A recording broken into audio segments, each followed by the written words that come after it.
Eu sempre digo que a mãe não carrega 9 meses no colo, a mãe carrega a vida inteira na barriga. A maternidade ela é eterna, ela não, você não, por mais que cresça, amadureça, eu imagino como deve ser. Eu não consigo pensar na minha mãe tendo que me enterrar. Imagina a senhora tendo que enterrar o seu filho. É devastador.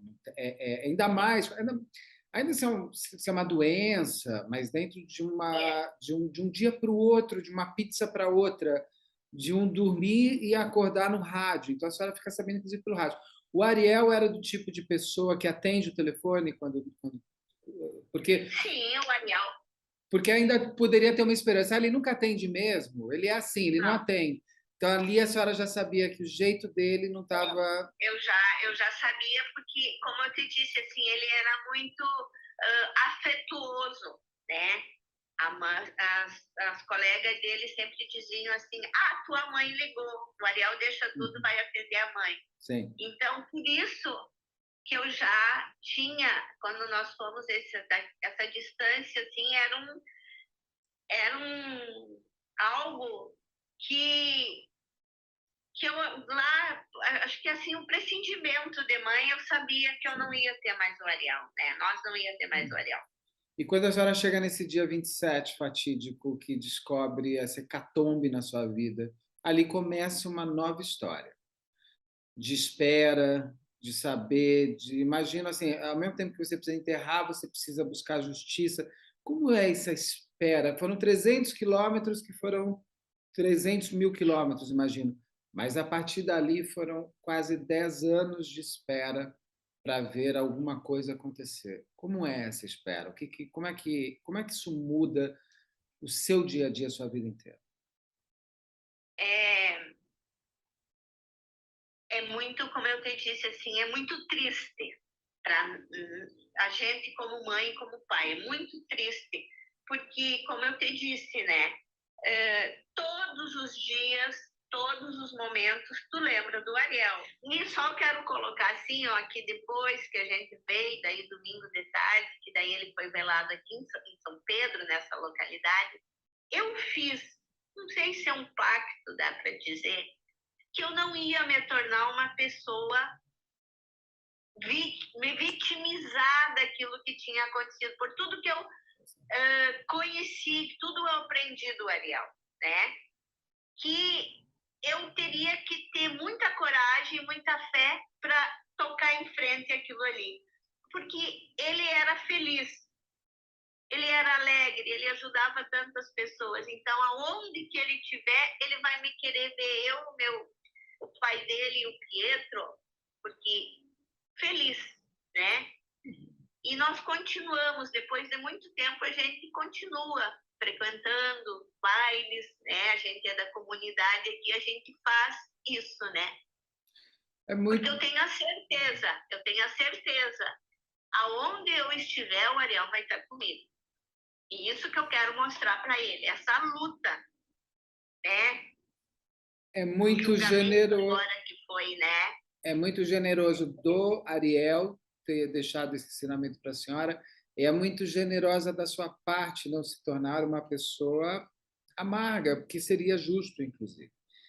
Agora, a senhora falou de felicidade. Eu ia perguntar isso lá na frente, mas já que a senhora falou disso, com uma hecatombe dessas na sua vida e tudo mais, é possível, em algum momento depois, você ser feliz plenamente? Ou sempre vai ficar faltando alguma coisa? Eu acho não, eu tenho a certeza que plenamente eu não vou ser mais feliz. Tu me disse assim, né? E é que os 9 meses que eu carreguei do Ariel foi só na barriga, fisicamente. Mas esses 18 anos e 6 meses que eu vivi com o Ariel, eu vou carregar até eu morrer. Então, assim, eu quero deixar e mostrar para o Pietro esse aprendizado que o Ariel deixou para nós. Porque se eu me tornar uma pessoa amarga, eu pensei assim, ninguém vai querer ficar e vir conversar e se sentir bem. O Pietro com certeza vai ter filhos, nós vamos ser avós. Eles não vão querer conversar e se eu ficasse só chorando, só reclamando, só, né? Então, alguns momentos faz com que a gente aprenda e torne, não digo assim, mas que a gente tente viver de uma maneira que a vida toque, que a vida vá em frente com esse aprendizado, né? O que a senhora falou aí que é muito importante mesmo, e eu percebo a diferença que, como eu contei para a senhora, eu entrevisto familiares de vítimas há uma década e pouco. Eu acho que essa energia que a senhora tem é muito importante para a senhora, para o seu marido, para o seu filho, Pietro, que é o seu outro filho.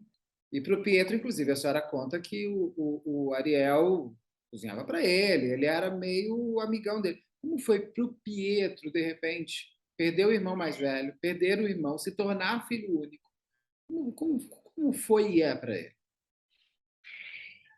Como eu te disse, né, assim, o Pietro, pela maneira, a personalidade, assim, mais seco, vamos dizer, né, foi muito difícil, porque, imagina, ele tinha 15 anos, né, uma idade assim, né, por tudo, as coisas, tu não é adulto e tu não é criança, né, então, na cabeça dele, né, e por ele também ser mais fechado, assim. E os primeiros meses, uma coisa que eu sempre me lembro, tenho na minha memória, quando me dava aquelas crises assim de desespero, de saudade, o Pietro travava, parava. Por isso que eu te disse que então eu fiz isso, né? Ele não tinha o que me dizer, né? Porque daí ele vinha aqui, eu estava chorando. Ele saía, eu estava chorando, ia para, né? E eu daí comecei a pensar assim, não, mas eu tenho que trazer de volta o Pietro, né? Eu não posso, já perdi o Ariel, eu não posso perder o Pietro, né? Daí que eu comecei a ver que eu tinha que lembrar e tenho a certeza que o Ariel, todos esses momentos, assim, ele vai permanecer comigo. Claro que tem dias, tem datas que eu vou, é mais pesado. Mas por isso que eu tento, sabe, viver de uma maneira melhor, eu, meu esposo, né? Assim, que nos dê esse conforto, né? Conforto, não sei se seria a palavra, mas esse bem-estar que a gente consiga, por mais que a gente vá sofrer até o final da vida, mas mostrar e dar para o Pietro que ele era um irmão maravilhoso, mas o Pietro também é. E mostrar aquilo que ele mostrou para nós, né? E graças a Deus está dando certo. O Pietro casou, né? Já não mora mais com nós ganhamos uma nora, que eu sempre digo que é uma filha do coração, né? Tantas coisas que a gente vê, às vezes de mal-estar, de família, é uma bênção, né? Então, nesse, assim, eu sou muito feliz, né, de ter essa bênção de ter o Pietro, minha nora, o meu esposo. Ah, voltando então para aquele momento do dia 27 de janeiro de 2013, a senhora tem a notícia que seu filho morreu de uma forma trágica, internacional, porque o seu luto, que às vezes deixou de ser privativo e privado e passou a ser noticiado o tempo inteiro. E ali começa uma nova fase, que é em busca, como a senhora falou, da justiça. Uma justiça que demorou muitos anos, foi quase uma década de espera. Como é? Como foi? As famílias se uniram? Existe hoje? Como vocês, inclusive, porque vocês se tornam uma família única da tristeza junto e da busca pela justiça, como foi essa espera e como vocês se organizaram para buscar a justiça? Assim, né, dizer de novo, assim, algo é uma perda de um filho, é algo indescritível. A gente vai carregar o coração, a alma, seu emocional, não tem como dizer. Mas durante nesses 10 anos, às vezes as pessoas dizem assim, até mesmo uma entrevista, né? Ah, mas isso vai te doer, vai te machucar, eles não vão vir de volta. Claro, eles não vão, né? Mas eu e meu esposo, nós pensamos assim, em memória deles que a gente está fazendo isso, né? Porque às vezes as pessoas também dizem assim, que nós queremos vingança. Não, só diz isso quem não sabe o que é a perda de um filho.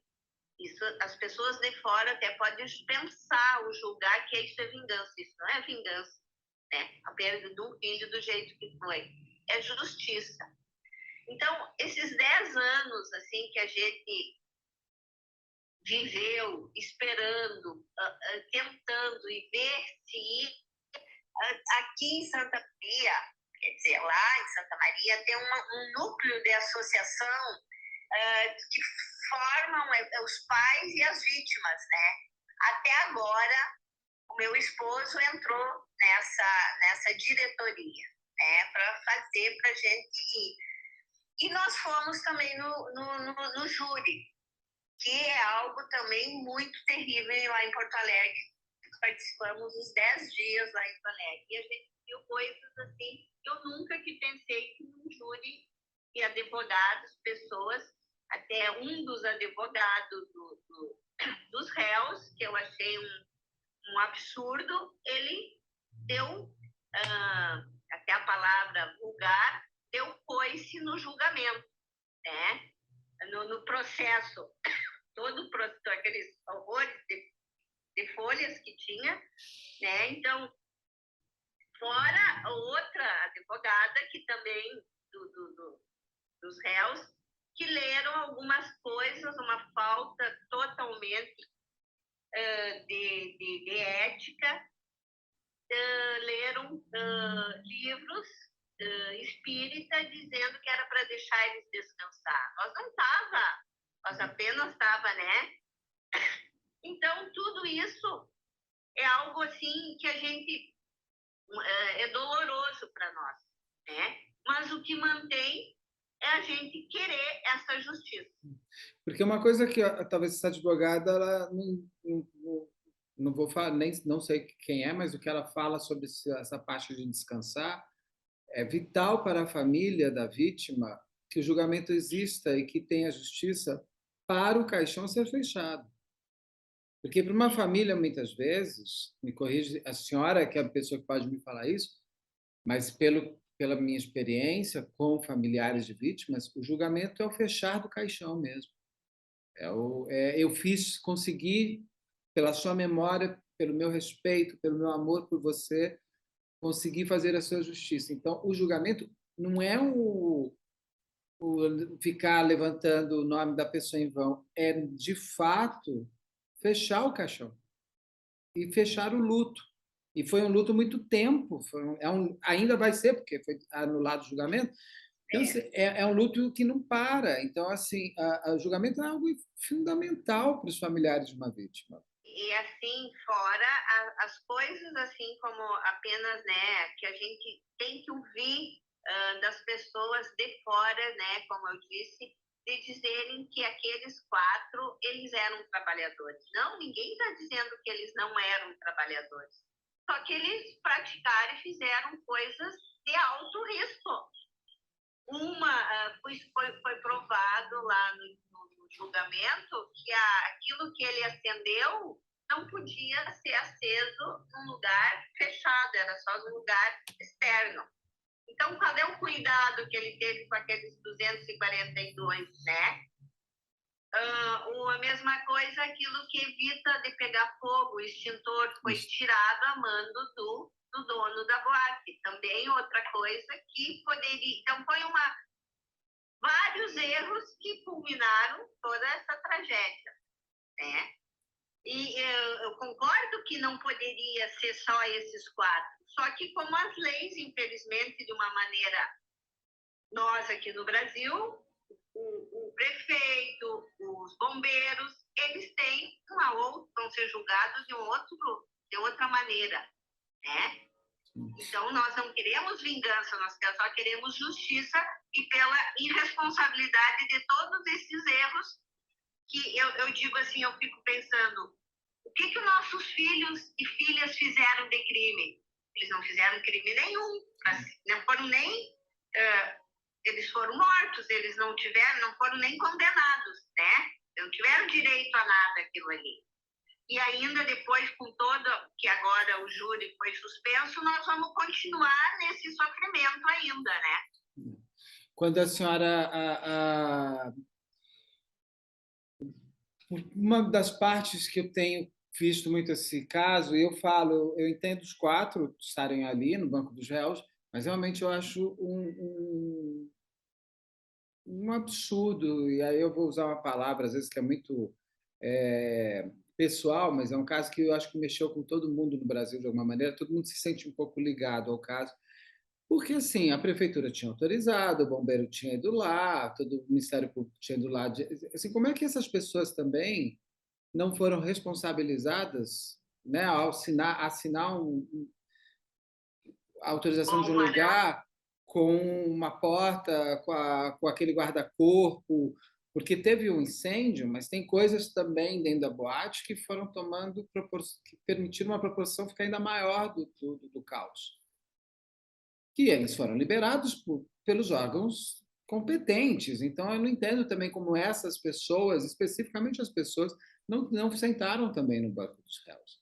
Vocês pediram isso? Vocês tentaram colocar essa responsabilidade também dessas pessoas? Foi colocado, só que assim, os bombeiros, eles já foram julgados, Já. Só que eles não são julgados dentro da julgamento comum, né? Dentro das normas deles, foram regras diferentes. E o prefeito, a prefeitura, tem o Abras, né? Não, aquela outra, agora não me lembro o nome, que ele, como político, ele não responde por aquilo. Então, todas essas leis, né, que infelizmente nós no Brasil, que é absurdo que acontece, né? A única lei é para a vítima, que ela morre e acabou. Né? É por isso que eu digo assim, ó, que agora quem eram as 242 vítimas fatais que aconteceram, e teve assassino, alguém assassinou eles. E daí aparece não, o que nós sentimos é assim, nós como pais e sobreviventes, nós somos réus, e quem aconteceu e quem fez tudo isso são as vítimas, né? Que é inverso. Hoje a associação, a senhora chegou a ir ver a boate? Como é ver o lugar? Não, só na frente.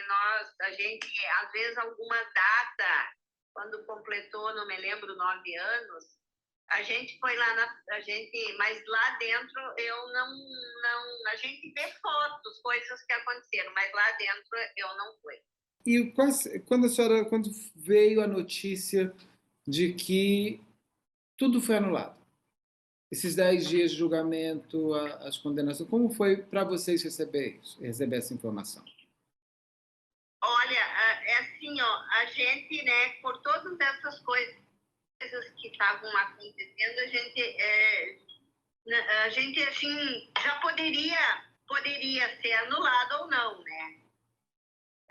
Só que, mais uma vez, a gente é desrespeitado, né, como vítima, né, porque todos aqueles 10 dias, os jurados que fizeram, né, que foram julgados, tudo aquilo ali, a gente fica mais uma vez desnorteado, mas ao mesmo tempo mais uma vez a gente se reergue e continua lutando, que a gente vai em memória, né, deles, dos nossos filhos e filhas, a gente vai continuar lutando e buscando essa justiça, né, que é algo assim de tantas e tantas vítimas fatais. Vocês não vão desistir? Não vamos desistir, né? A senhora... Agora, vocês imaginavam que podia ter sido, seria anulado? Não. Como eu te disse, a gente assim, existia essa possibilidade, mas a gente achava que por ser uma coisa um número tão grande de mortes, e ser a nível internacional, que a justiça, o tribunal não ia acontecer, né? Mas E agora tem que esperar tudo de novo. tem que esperar tudo de novo. E não pode né? esmorecer, né, dona Elizabeth? Não pode desistir. Não Jamais. vamos. Jamais. Não vamos, não, com certeza. Dona Elizabeth, para últimas perguntas, assim, elas são um pouco mais emocionais, a senhora fique à vontade de responder se a senhora se sentir à vontade. Mas quem a senhora acha que seria o Ariel hoje? O Ariel, hoje, ele seria um profissional muito feliz e realizado, né? E fazendo aquilo que ele mais gostava, né? Era cozinhar, transformar algo assim que desde pequeno ele sabia fazer e estava fazendo aquilo que ele gostava. Eu tenho a certeza assim que ele ia ser um adulto profissional, familiar, um cidadão muito, muito feliz. E daria muito orgulho, por mais que ele continue, e nós, assim, a memória dele, nós temos muito orgulho do Ariel.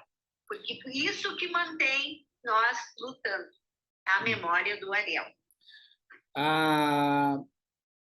Ele teria quase 30 anos, né? Ele teria 28 anos. Ele teria 28 anos. Se,